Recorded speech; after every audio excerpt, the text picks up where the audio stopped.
Welcome back to my new blog. Lakshmi পুজোর ব্লগটা নিয়ে ফাইনালি চলে এসেছি আমি। দেখতেই পাচ্ছ সুন্দর করে সাজানো লক্ষ্মী ঠাকুরটি। আমার অবশ্যই এটা পুজো করার পরের ব্লগ। তো চলো ব্লগটা শুরু করা যাক। প্রথমে সবার কাছে ক্ষমা চেয়ে নিচ্ছি, কারণ কি এত লেট হলো আমার ব্লগটা আপলোড করতে। তো দেখতেই পাচ্ছ সেদিনকারের সন্ধেবেলাতে এটা আমার পুজো থেকে ভিডিওটা করা।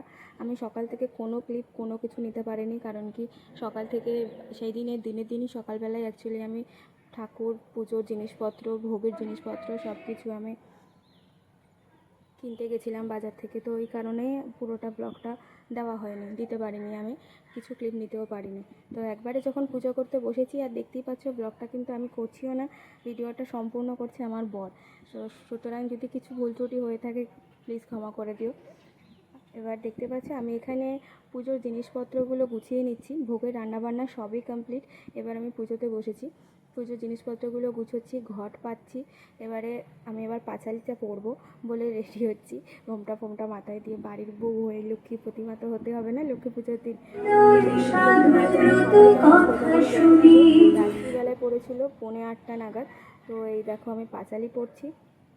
মা আমাকে হাতে হাতে অনেক হেল্প করে দিয়েছে, ভোগের জিনিসপত্র কাটাকুটি, পুজোর ফল কাটা, তারপরে আলপনার যে স্টিকারগুলো হয় সেগুলো লাগানো, সব কিছু দিক থেকে আমাকে হাতে হাতে হেল্প করে দিয়েছে। তো যাই হোক, আমার লক্ষ্মী ঠাকুর ঘরের গাইজ অনেকই ছোট। আমি ছোট করে লক্ষ্মী পুজো করি। সরি, টুকলে যাচ্ছি কথা বলতে বলতে। চলো যাই হোক, পাঁচালিটা তোমরা শুনতে থাকো। ভক্তের প্রধান, তোমার ইচ্ছায় হয় সর্বত্র কল্যাণ, জগতের দুঃখ দূর। তো চলো গাইস, এইটুকুই ছিল ভিডিওটা। কিছু ফটো তোমাদের সাথে শেয়ার করলাম। আজকের মতো ভিডিওটা এই পর্যন্তই থাক। দেখা হচ্ছে তোমাদের সঙ্গে পরের কোনো ব্লগে। ততক্ষণের জন্য টাটা।